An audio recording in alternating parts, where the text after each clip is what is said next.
এখানে সবাইকে দেখেছি কিছু কথা বলার জন্য। গতকাল রাতে আমি একটা স্বপ্ন দেখেছি, সেই ব্যাপারটাই সবাইকে জানাতে চাচ্ছি। কি স্বপ্ন দেখেছো বাবা? আমি স্বপ্ন দেখলাম আল্লাহ আমার ছেলেকে কুরবানির জন্য কবুল করেছেন। এই বছর আমি আমার একমাত্র ছেলেকে কুরবানি করতে চাই আল্লাহর জন্য। এটা আপনি কি বলছেন? সেটা কিভাবে সম্ভব? আমি আমার একমাত্র ছেলেকে কুরবানি হতে দেব না, কখনো না। বাবা আব্দুল আজিজ, তোমাকে এই বছর আল্লাহ কুরবানির নির্দেশ দিয়েছেন, তোমার মতামত কি বাবা? আল্লাহ নির্দেশ দিয়ে থাকলে আমার কোনো আপত্তি নেই বাবা, আমি কোরবানি হওয়ার জন্য প্রস্তুত। আলহামদুলিল্লাহ, আল্লাহ নিশ্চয় তোমাকে কবুল করে নেবেন। না বাবা, কখনো না, আমি আমার ভাইয়াকে কুরবানি হতে দিব না। তুমি এসব কি বলছো বাবা? আব্দুল আজিজের মা, আগামী পরশু কুরবানির ঈদ। এই 2 দিন তুমি তোমার ছেলের পছন্দের খাবারগুলো খাওয়াও, ওকে একটু বেশি বেশি আদর যত্ন করো, বাকি আমি সব দেখছি। হে আল্লাহ, আমি আমার ভাইয়াকে ছাড়া কিভাবে থাকবো? আমার ভাইয়ার কোরবানি হলে ভাইয়াকে কোথায় পাবো? আমি আমার ভাইয়াকে সব থেকে বেশি ভালোবাসি। তুমি আমার ভাইয়াকে কোরবানি থেকে বাঁচিয়ে দাও আল্লাহ। খা বাবা খা, আর তো মাত্র একদিনই তোকে খাওয়াতে পারবো রে। আমার কলিজার টুকরা সন্তান যে আর একদিনই আমার কাছে থাকবে, তারপর আল্লাহর জন্য কুরবানি হয়ে যাবি তুই। খা বাবা খা। মা গো, কান্না করো না, আল্লাহ আমাকে কুরবানির জন্য কবুল করেছেন, এটা আমার সৌভাগ্য। মা, তুমি আমাকে কুরবানির ময়দানে যাওয়ার আগে একটু সাজিয়ে গুজিয়ে দিও মা। হে আল্লাহ, আমি যে আর পারছি না, কিভাবে নিজের সন্তানকে কুরবানির জন্য সাজিয়ে গুজিয়ে দেবো। আল্লাহ তুমি দয়া করো, আল্লাহ দয়া করো। আসসালামু আলাইকুম বোন। ওয়ালাইকুম সালাম। ভাইয়া কোথায় যাচ্ছো? বাবার হাতে তরবারি কেন? আমার কোনো ভুল হলে আমাকে মাফ করে দিস বোন। কেন ভাইয়া এসব বলছো কেন? কি হয়েছে তোমার? তুই হয়তো ভুলে গেছিস, আজ কোরবানির ঈদ, আজ আমার কোরবানি। আমি বাবার সাথে কোরবানির ময়দানের দিকে যাচ্ছি। না ভাইয়া, আমি তোমাকে যেতে দিব না, কখনো আমি তোমাকে কুরবানি হতে দিব না। এটা আল্লাহর নির্দেশ বোন, আমাদের পালন করতেই হবে।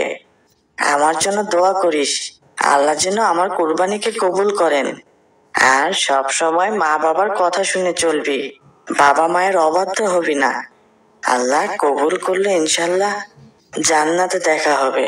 ভাইয়া গো, তুমি যেও না ভাইয়া। বাবা, তুমি ভাইয়াকে কুরবানি করো না বাবা, ভাইয়াকে ছেড়ে দাও। তুমি তো ভাইয়াকে কত ভালোবাসো বাবা। এটা আল্লাহর নির্দেশ মা, আমাদের তো মানতেই হবে। না বাবা, তুমি ভাইয়াকে ছেড়ে দাও। আমি আর কখনো ভাইয়ার সাথে ঝগড়া করব না। তোমরা যা বলবে আমি সেটাই শুনবো। দয়া করে ছেড়ে দাও বাবা। বাবা আব্দুল আজিজ, তুমি কি কুরবানির জন্য প্রস্তুত বাবা? আমি কি তরবারি চালাতে পারি?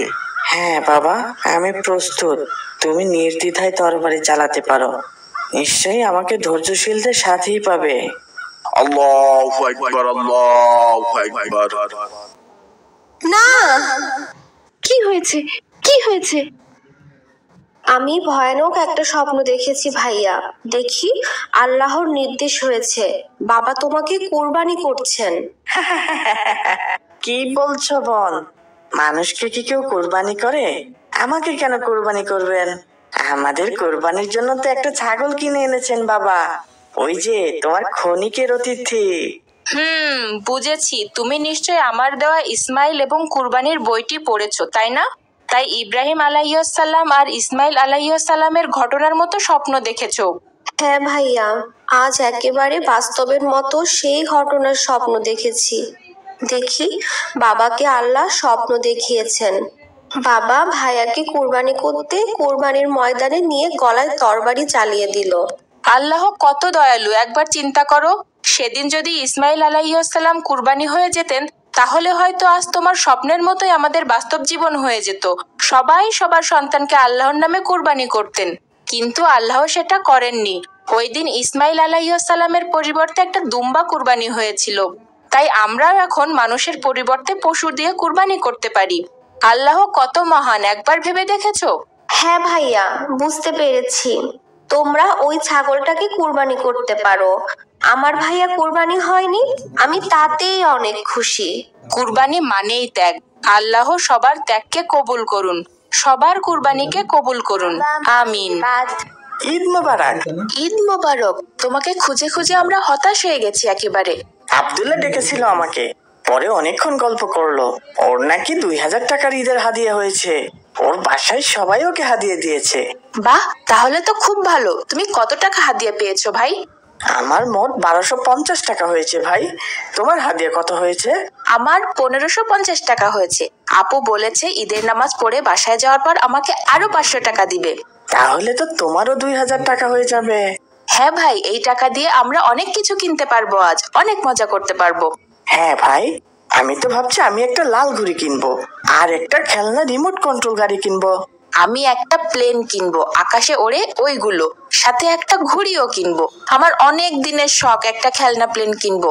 আব্দুর রহমান, তোমার কত টাকা হয়েছে? আমার তো 1050 টাকা হয়েছে হাদিয়া। তুমি কি কি খেলনা কিনবে ভাই? আমি তো একটা অনেক সুন্দর খেলনা মোটরসাইকেল দেখেছি, ওটাই কিনবো। অনেক দ্রুত যায়, খুব সুন্দর। তাহলে সবাই খেলনাগুলো কিনে মাঠে যেয়ে এই খেলনা দিয়ে খেলা করব। আমার অনেক দিনের শখ এই রিমোট কন্ট্রোল গাড়ির, এইবার টাকা হয়েছে। আমারও অনেক দিনের শখ মোটরসাইকেলটা কেনার। এইবার বাসায় চলো, সবাইকে কিন্তু আজ আমাদের বাসায় দাওয়াত। সবাই দুপুরে আমার বাসায় খেয়ে তারপর যাবে। ভাই, আজ সারাদিন কিন্তু আমরা অনেক মজা করব, মজার মজার খাবার খাবো, সবাই মিলে ঘুরে বেড়াবো। অবশ্যই ভাই, সাথে ঠিকঠাক 5 ওয়াক্ত নামাজও আদায় করতে হবে। ঈদের মজা করতে করতে যেন নামাজের কথা ভুলে না যাই আমরা। হ্যাঁ ভাই, ইনশাআল্লাহ। এটা ভালো বলেছ। গত রমজানের ঈদে আমি জোহরের নামাজ আদায় করতে পারিনি।